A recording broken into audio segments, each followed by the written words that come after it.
الحمد للہ رب العالمین والصلاة والسلام علی سید المرسلین وعلی آلہ وصحبہ اجمعین اما بعد فاعوذ باللہ من الشیطان الرجیم بسم اللہ الرحمن الرحیم وَيَسْأَلُونَكَ عَنِ الْمَحِيضِ قُلْ هُوَ أَذًى فَاعْتَزِلُوا النِّسَاءَ فِي الْمَحِيضِ وَلَا تَقْرَبُوهُنَّ حَتَّى يَطْهُرْنَ فَإِذَا تَطَهَّرْنَ فَأْتُوهُنَّ مِنْ حَيْثُ أَمَرَكُمُ اللَّهُ إِنَّ اللَّهَ يُحِبُّ التَّوَّابِينَ وَيُحِبُّ الْمُتَطَهِّرِينَ۔ اللہ تبارک و تعالی سورہ بقرہ کے یہ دوسرا حصہ ذکر فرما رہے تھے۔ پہلے حصے میں اللہ تبارک و تعالی نے اثبات التوحید، اللہ کے وحدانیت اور اثبات الرسالہ کو تفصیل کے ساتھ تینوں دلائل کے ساتھ ذکر فرمایا، اور سورت کے دوسرے حصے میں پھر احکامات زیادہ ہیں۔ کیا ہیں احکامات؟ آپ نے دیکھا مختلف احکام اللہ تبارک و تعالی جہاد کے، وصیت کے، انفاق فی سبیل اللہ کے، اور اسی طرح یتیموں کے حقوق کا، مال لگانے کا طریقہ، اسی طرح روزے کا احکام، ان کو اللہ تبارک و تعالی نے تفصیل کے ساتھ بیان فرمایا۔ انہی احکامات میں سے ایک حکم یہ ہے کہ حالت حیض میں عورت کے پاس جانا منع ہے۔ اسلام ایک عادل نظام ہے۔ اللہ تبارک و تعالی نے قرآن کریم میں فرمایا تم ایک عادل امت ہو، امت وسطا۔ وسط کہتے ہیں عادل کو۔ اس امت کی عدالت فکری اور عقیدے کے اعتبار سے بھی یہ معتدل امت ہے، اور عمل اور کردار کے اعتبار سے بھی معتدل امت ہے۔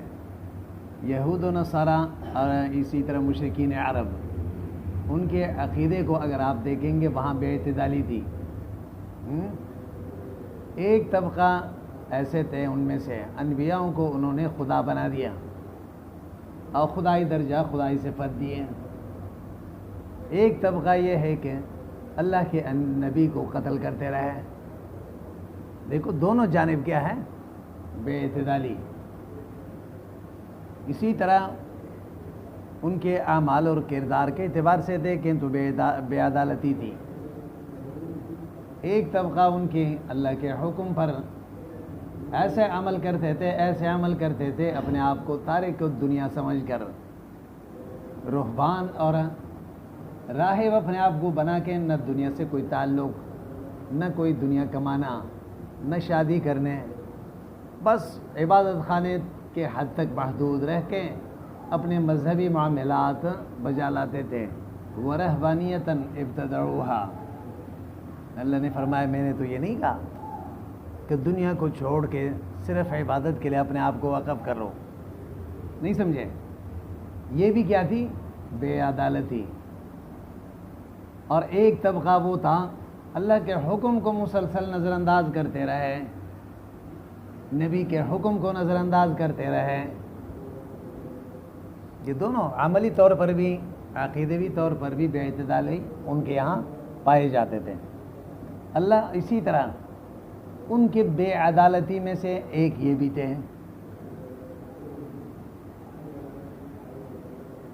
یہودیوں کے یہاں یہ تھا کہ جب حیض عورت کا ماہواری آتی، جب حیض شروع ہو جاتا تو عورتوں کو اپنے گھروں سے نکالا جاتا، ان کے لیے الگ جگہ کے انتظام کیے جاتے جب تک وہ صاف نہ ہوتی۔ ان کے ساتھ اٹھنا بیٹھنا، ان کے ساتھ کھانا اور بات چیت کرنے کو عیب سمجھتے تھے۔ دوسرے طرف عیسائی تھے تو اسی حالت میں عورتوں سے ہم مستری بھی کرتے تھے۔ سمجھ آئی بات؟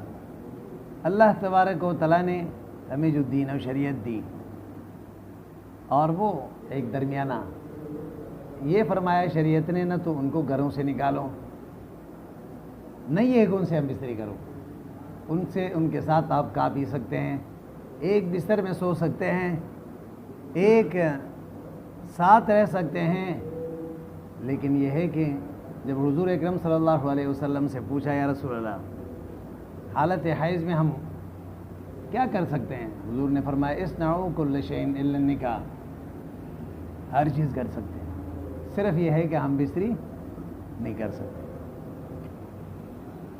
سمجھ میں بات آئی؟ اس لیے جب یہ سوال کیا گیا حضور اکرم صلی اللہ علیہ وسلم سے،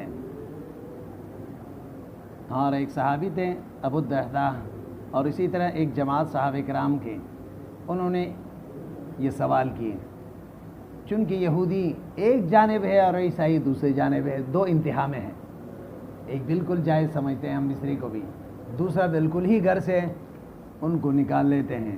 تو نبی اکرم صلی اللہ علیہ وسلم سے پوچھا گیا، تو نبی اکرم صلی اللہ علیہ وسلم کو اللہ نے جواب کے طور پر یہ آیت نازل فرما دی۔ اللہ نے فرمایا وَيَسْأَلُونَكَ عَنِ الْمَحِيضِ، میرے محبوب آپ سے پوچھتے ہیں حیض کے بارے میں۔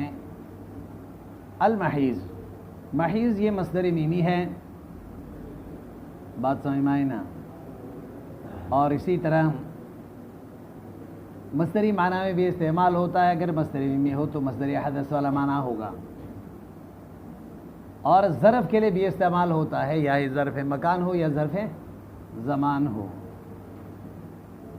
اے فی وقتہ و مکانہ، اے الحیض و مکانی۔ مفسر علیہ الرحمٰن نے محیض کے اندر دو احتمال دیں، پہلے احتمال یہ ہے کہ یہ ظرف ہو، تو اس لیے مکانی ہی ذکر کیا۔ مکان حیض کے بارے میں کہ استمتاع مباشرت جائز ہے یا نہیں۔ دوسرا صورت یہ ہے کہ محیض یہ مصدر میمی ہو، اے الحیض حدث والا معنی پایا گیا۔ ماذا یفعل بالنساء فیہ، اس حالت میں عورتوں کے ساتھ کیا برتاؤ کیا جائے، کیسے ان کے ساتھ مباشرت ہو سکتی ہے۔ قل هو اذن فاعتزلوا النساء، اللہ نے فرمایا ہو اذن، یہ ایک قذر، فرمایا کہ یہ ایک نجاست ہے۔ فاعتزلوا النساء، یا حیض کے محل جو ہے یہ نجاست کا محل ہے اگر مکان لیا جائے۔ فاعتزلوا النساء، عورتوں سے الگ ہو جاؤ، یعنی کیا مطلب، اترکوا وطیہن، ان کے ساتھ ہم بستری نہ کریں۔ فی المحیض ہے، حیض کے وقت میں یا حیض کی حالت میں، حیض کی جگہ پر۔ ولا تقربوہن، عورتوں کے قریب نہ جاؤ جماع کے اعتبار سے، ہم بستری کے اعتبار سے، حتی یطہرن، یہاں تک کہ پاک ہو جائیں۔ اس میں پاک ہو سکون کے ساتھ ہے یطہرن، و تشدیدہا، ایک قرأت یطہرن، یطہرن، وفی ادغام الطاء فی الاصل فی الطاء، یتطہرن، تاصل میں تا کو طا کر دیا، تا کو ضم کر دیا۔ یغتسلن بعد انقطاعہ، حیض کے بعد پھر صاف بھی ہو جائیں اور غسل بھی کریں، اس کے بعد ہم بستری جائز ہے۔ ایک تو یہ بات سمجھ لیں کہ حالت حیض میں عورتوں کے پاس جانا یہ ناجائز ہے، حرام ہے، قطعی حکم ہے۔ اگر کوئی آدمی حالت حیض میں بیوی سے ہم بستری کرتا ہے، اس کو حلال سمجھتا ہے تو وہ بالاتفاق کافر ہے، قطعیات کا منکر ہو گیا۔ اور ایک آدمی اس کو گناہ سمجھ کر پھر بھی کر لیتا ہے تو پھر یہ فاسق ہوگا، مرتکب کبیرہ۔ اب رہ گئی یہ بات، اگر حالت حیض میں کسی سے یہ غلطی ہو جائے تو اس پہ کفارہ ہے یا نہیں ہے۔ جمہور کا رائے یہ ہے کہ کفارہ نہیں ہے، البتہ تصدق بالمال کریں۔ حضور اکرم صلی اللہ علیہ وسلم سے جب پوچھا گیا تو حضور نے فرمایا یہ تصدق بدینار او بنصف دینار، کچھ نہ کچھ دے دیں۔ سمجھ نہیں آئے بات۔ امام شافعی اور امام احمد بن حنبل رحمہم اللہ کا ایک روایت یہ ہے کہ یہ کفارہ ہے، یا تو ایک درہم، جب ابتدا میں جب حیض کے خون جوش میں ہوتا ہے، زیادہ ہوتا ہے، تو اس وقت ہم بستری کریں تو 1 دینار۔ اگر بعد میں جب حیض کا خون کم ہو جاتا ہے اس وقت ہم بستری کریں تو نصف دینار۔ سمجھ آئی بات؟ لیکن احناف اور جمہور کا رائے یہ ہے کہ نہیں، کفارہ نہیں ہے۔ جن روایتوں میں ذکر درہم اور 1 دینار کا ہے، ایک تو یہ ہے کہ روایتوں میں ایک جیسا نہیں، بعض میں نصف دینار کا آیا ہے، بعض میں 1 دینار اور نصف دینار کا تخیر کا آیا ہے، بعض تنویع کے لیے آیا ہے، اور بعض صورت میں بخمسہ دینار آیا ہے، 1 دینار کو 5 حصہ کر کے 5واں حصہ دے دیں، تو کفارہ وہ ہوتا ہے جو متعین ہو۔ تو لہٰذا یہ عام اصول ہے، اگر کوئی نفس گناہ چھوڑنے پر امادہ نہیں ہے تو پھر اس پر کچھ جریمہ لگا دو، ہاں، کیونکہ وہ احضرت الانفس الشح، انسان کے فطرت میں بخل ہے، جہاں مال خرچ کرنا ہو تو وہ فطری طور پر اپنے آپ کو اس کام سے روک لے گا۔ اگر آپ یہ اپنے اوپر لازم کریں گے کہ اگر بالفرض مجھ سے فلاں گناہ ہو جائیں تو میں 1000 روپے صدقہ کر لوں گا، اپنے اوپر مان لیا آپ نے۔ اب اگر آپ گناہ کرنا چاہیں بھی، آپ کے نفس چاہے گا بھی گناہ کرنے کی، لیکن آپ کہیں گے کہ نہیں، میں نے تو نظر مانا ہے، میں نے تو یہ عہد کیا ہے، تو لہٰذا مجھے 1000 روپے بھی دینے پڑیں گے۔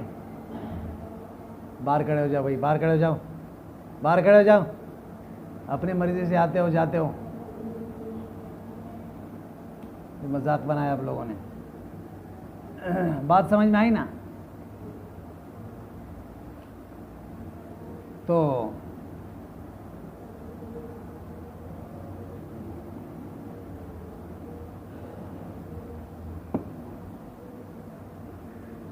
بات سمجھ میں آئی؟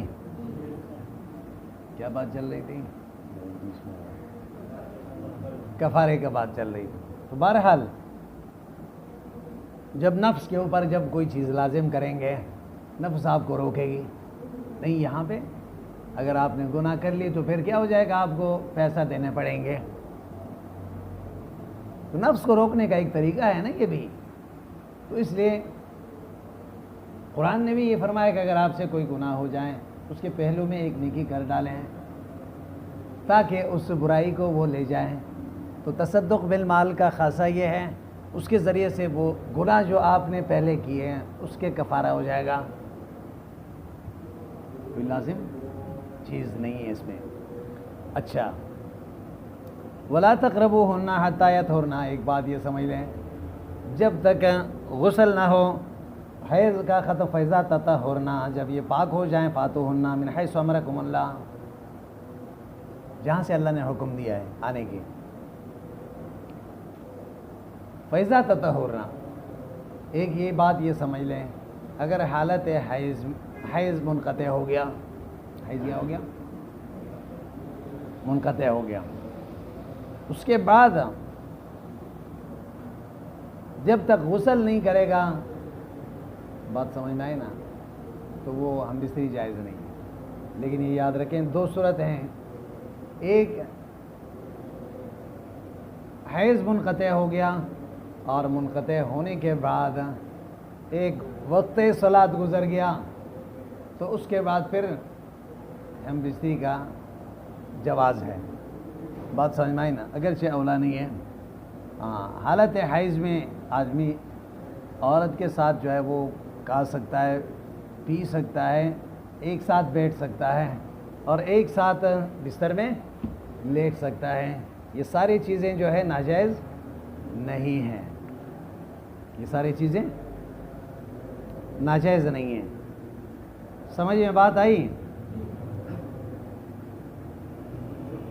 اور اسی طرح جب یہ آیت نازل ہوئی، نبی اکرم صلی اللہ علیہ وسلم نے فرمایا اصنعوا کل شیء الا النکاح، ہر چیز کر لو صرف ہم بستری نہیں کریں۔ اب یہ تو حالت حیض میں استمتاع کتنا ہو سکتا ہے، مباشرت کتنے ہو سکتے ہیں، مباشرت سمجھ نہیں آئی بات، اس میں بھی اختلاف ہے۔ 3 صورت ہے، ایک مباشرت حالت حیض میں جائز ہے بالاتفاق، ایک ناجائز ہے بالاتفاق، ایک میں اختلاف ہے۔ سمجھ آئی بات؟ جو بالاتفاق ناجائز ہے وہ یہی ہے کہ ہم بستری کرنا، یہ مباشرت کیا ہے؟ ناجائز ہے۔ جو بالاتفاق جائز ہے، ما فوق السرہ ما تحت الرقبہ، استمتاع کیا ہے؟ مباشرت جس کو کہتے ہیں، یعنی ایک ساتھ سو سکتے ہیں، اور جسم جو ہے جسم کے ساتھ لگانے کا معنی مباشرت ہے، تو اس پہ کوئی ممانعت نہیں۔ تیسرا ہے مباشرت اختلافی، وہ ہے مادون الفرج لیکن بین السرۃ والرکبہ۔ تو جمہور کر رہا ہے یہ ہے کہ یہ بھی ناجائز ہے، یہ بھی کیا ہے؟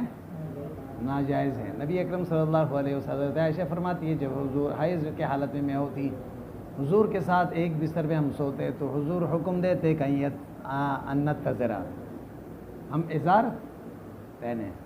بات سمجھ میں آئی نا؟ تو اسی طرح جمہور کا رائے یہی ہے، کیوں؟ من رأى حول الحما یوشک ان یوقع فیہ، جو ممنوع علاقے کے قریب قریب جائے گا تو اس کے بکریاں جو ہیں وہ ممنوع علاقے میں چلے جائیں گے تو اس کا نقصان ہو جائے گا۔ بات سمجھ میں آئی نا؟ تو اسی طرح سد ذرائع کے طور پر سمجھ میں بات آئی؟ البتہ امام محمد احناف میں سے امام احمد بن حنبل رحمہم اللہ، یہ دونوں کہتے ہیں کہ یہ استمتاع بھی جائز ہے۔ بات سمجھ میں آئی نا؟ الا الفرج۔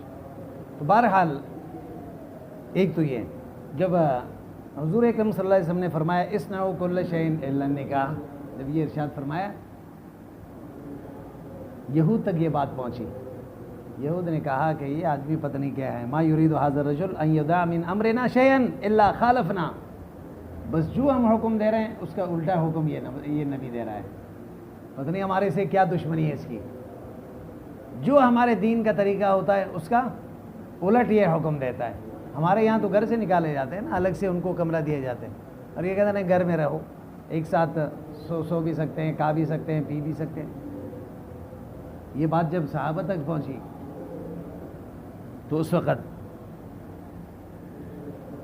دو صحابہ کرام نبی اکرم صلی اللہ علیہ وسلم کے پاس آئے۔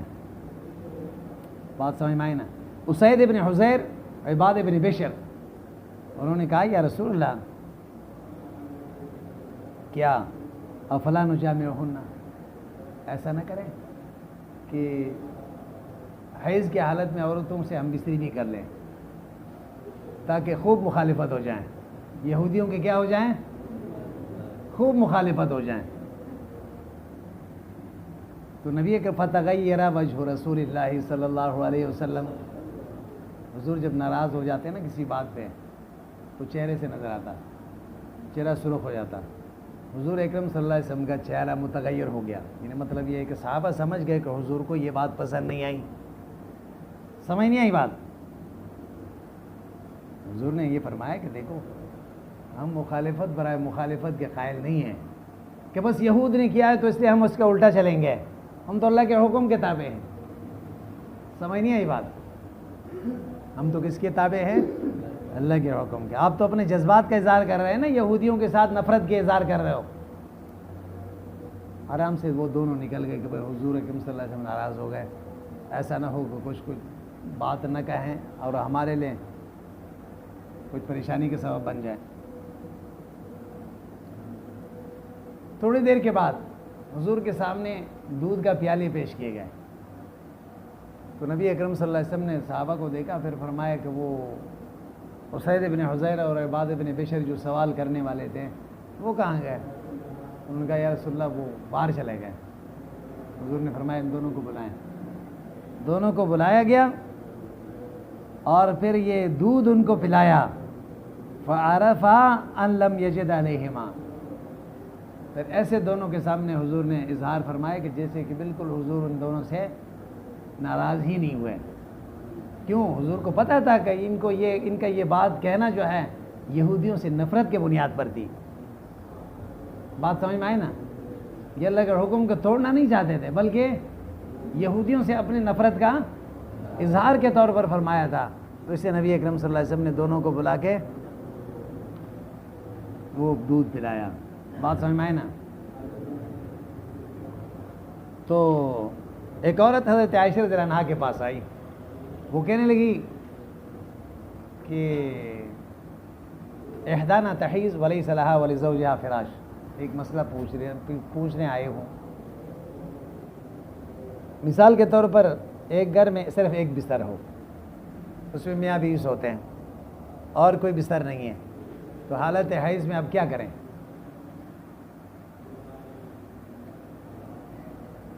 حضرت عائشہ نے فرمایا اخبروک بما صنع رسول اللہ صلی اللہ علیہ وسلم، حضور کا عمل اس میں کیا تھے میں آپ کو بتا رہی ہوں.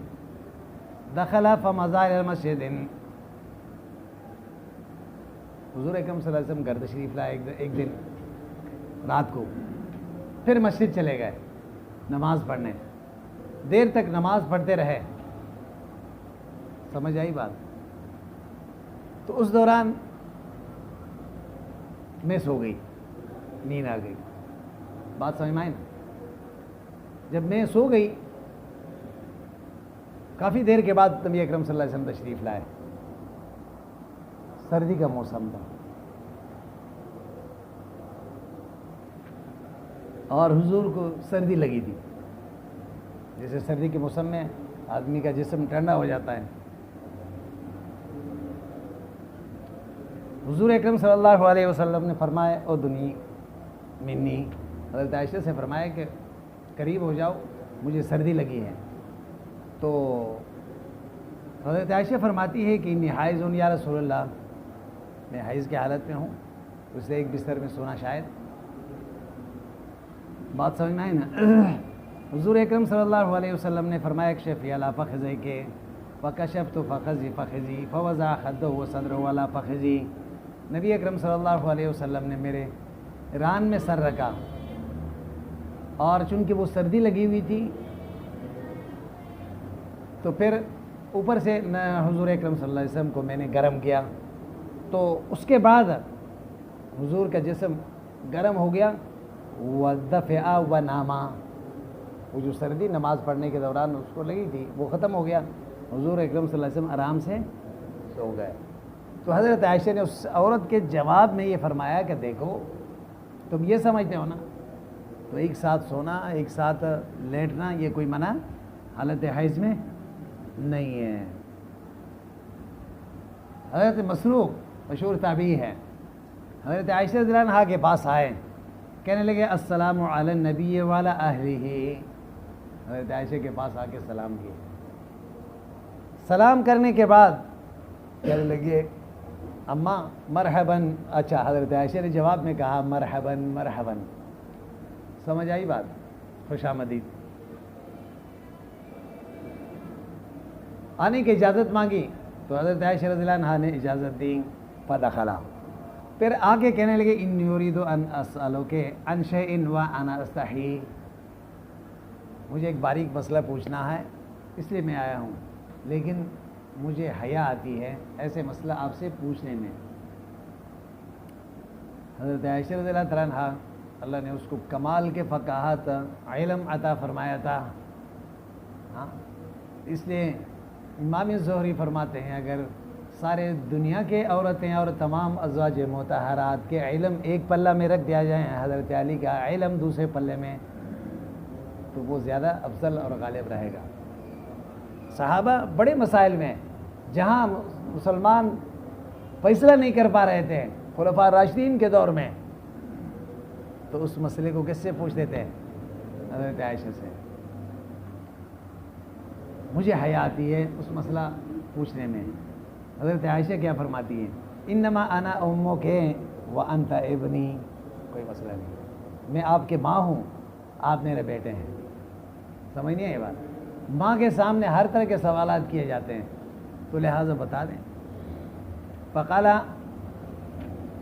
ما للرجل من امر امراتی وہی حائض، ایک آدمی بیوی کے پاس حالت حیض میں کس حد تک جا سکتا ہے؟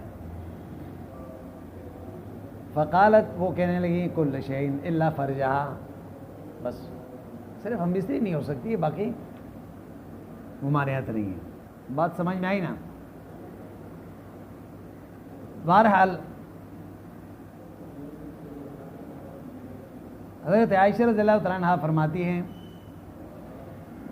کانا رسول اللہ صلی اللہ علیہ وسلم یامرونی فاغسل راسہ، حیض کی حالت میں کبھی حضور کو سر دھونا ہوتا تو میں حائضہ ہوتی تھی لیکن حضور کے سر مبارک کو میں دھوتی تھی۔ وَأَنَا حَائِضٌ وَكَانَ يَتَّقِعُ فِي حِجْرِي وَأَنَا حَائِضٌ، نبی اکرم کبھی میں لیٹی ہوئی ہوتی تھی، نبی اکرم صلی اللہ علیہ وسلم میرے گود میں سر رکھ کے قرآن تلاوت فرماتے ہیں، کیا کرتے ہیں؟ تلاوت فرماتے تھے۔ وَأَنَا حَائِضٌ، وَأَنَا، اس سے یہ معلوم ہوا کہ لیٹ کر بھی قرآن کریم پڑھ سکتا ہے آدمی، بات سمجھ میں آئے نا، لیٹ کر بھی قرآن کریم پڑھ سکتا ہے۔ البتہ قرآن لے کے لیٹ کے پڑھنا جو ہے یہ تھوڑی سی ادب کے خلاف ہے، ناجائز پر بھی نہیں ہے، سمجھ نہیں آئی بات۔ تو نبی اکرم صلی اللہ علیہ وسلم قرآن کریم تلاوت فرماتے تھے، اور حضرت عائشہ فرماتی ہے کنت اتعرق العرق وانا حائض فاعطیہ فیضع فمہ فی الموضع الذی وضعت فمی، کبھی گوشت جو ران کے گوشت ہیں بکری کے، اس کو آدھا کھا کے میں حضور کو دیتی، تو جہاں سے میں نے کھایا منہ لگا کے کھاتی تو اسی جگہ سے نبی اکرم صلی اللہ علیہ وسلم نوچ کے عرق اس کو کہتے ہیں، نبی اکرم صلی اللہ علیہ وسلم کھاتے تھے۔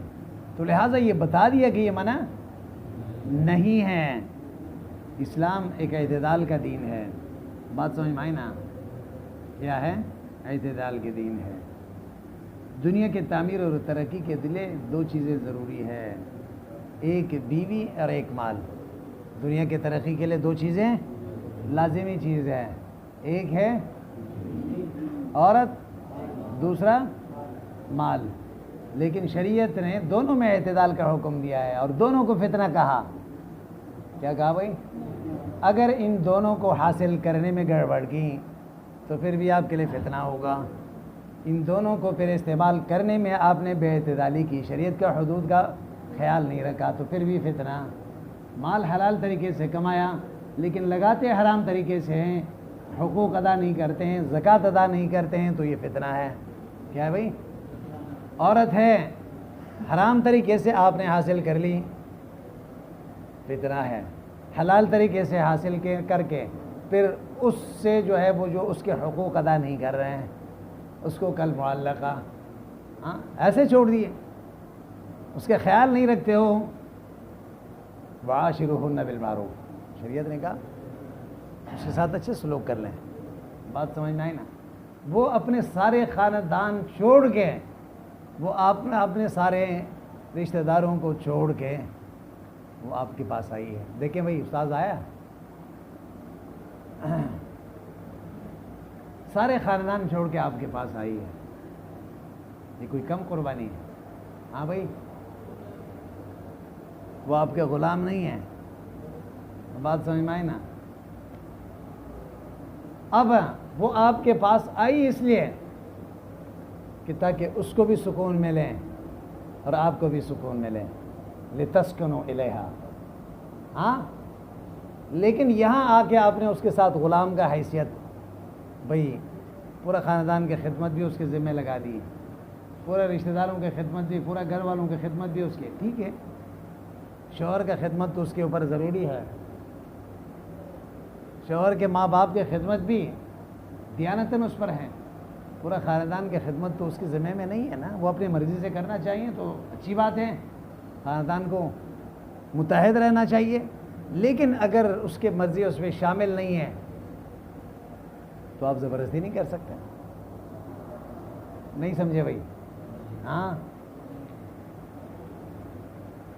محبت جو ہے یک طرفہ نہیں ہوتا، آپ محبت دو گے تو دوسرے کی محبت لوگے، یہ اصول ہے، سمجھ نہیں آئی بات؟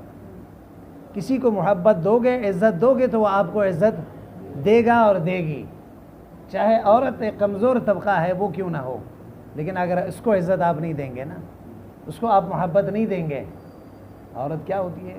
وہ نبی اکرم صلی اللہ علیہ وسلم نے بھی فرمایا، ان کی مثال تو ایک نازک شیشے کے ہے، اس کو آپ چھوٹے سے پتھر بھی مارے نا شیشے پہ وہ فوراً ٹوٹ جاتا ہے، اب اس کو ایک چھوٹی سی بات بھی کہیں گے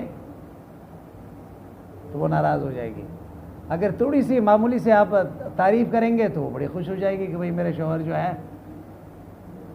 میرے کھانے کا تعریف. آپ روزانہ جو ہے کھانا پکا کے سامنے رکھیں, وہ کہیں یہ کیا ہو گیا, یہ کیا ہے, وہ کیا ہے, بات سمجھ میں آئی نا.